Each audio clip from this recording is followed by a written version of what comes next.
Les arbustes d'épicéa comme celui-ci sont appréciés des chevreuils, mais c'est justement ce qui les rend vulnérables.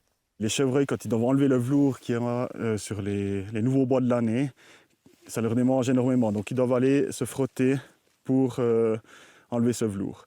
C'est un plant d'épicéa qui est maintenant actuellement mort et qui ne pourra plus pousser. Et si c'est sur un arbre, sur toute la forêt, c'est pas bien grave, mais quand plusieurs plans de rajeunissement est atteint, on n'arrive plus à atteindre nos objectifs sylvicoles. Pour atteindre ces objectifs, un certain nombre d'essences d'arbres doit être présent dans une zone donnée. Tous les 2 ans, l'Office des forêts et des dangers naturels mène une expertise pour voir quelle influence a le gibier sur ces zones et ces jeunes arbres. Les résultats 2023 sont tombés. Les zones oranges indiquent les dégâts critiques. Au nord du Chasseral, dans 3% de la zone, ils sont même intolérables. La situation n'est pas catastrophique, elle s'est légèrement détériorée par rapport à 2021. On a certaines zones ou certains secteurs qui sont peut-être devenus un petit peu tendus. Respectivement, on a d'autres secteurs qui étaient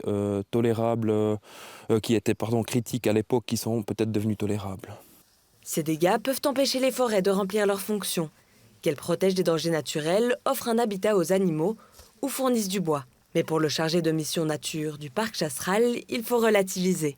C'est quand même quelque chose qui se passe sur des très longues périodes et il y a quand même, je pense, peu d'endroits où spécifiquement on a un danger vraiment immédiat pour la forêt. Évidemment, il y a la chasse qui peut influencer ça, mais après il y a aussi évidemment les mesures forestières, donc la manière dont les forestiers vont eux-mêmes structurer la forêt peut influencer grandement le comportement du gibier.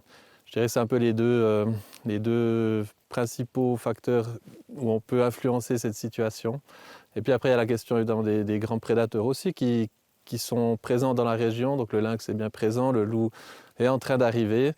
Alors ça pose d'autres problèmes ailleurs, mais pour la forêt, c'est quelque chose qui peut être vu de manière positive. Promeneurs et promeneuses peuvent aussi aider à protéger les jeunes arbres en restant sur les chemins balisés en hiver et en évitant les zones de tranquillité indiquées en forêt. Car moins les chevreuils et chamois ont à fuir, moins ils dépensent d'énergie et moins ils ont besoin de se nourrir de ces arbustes.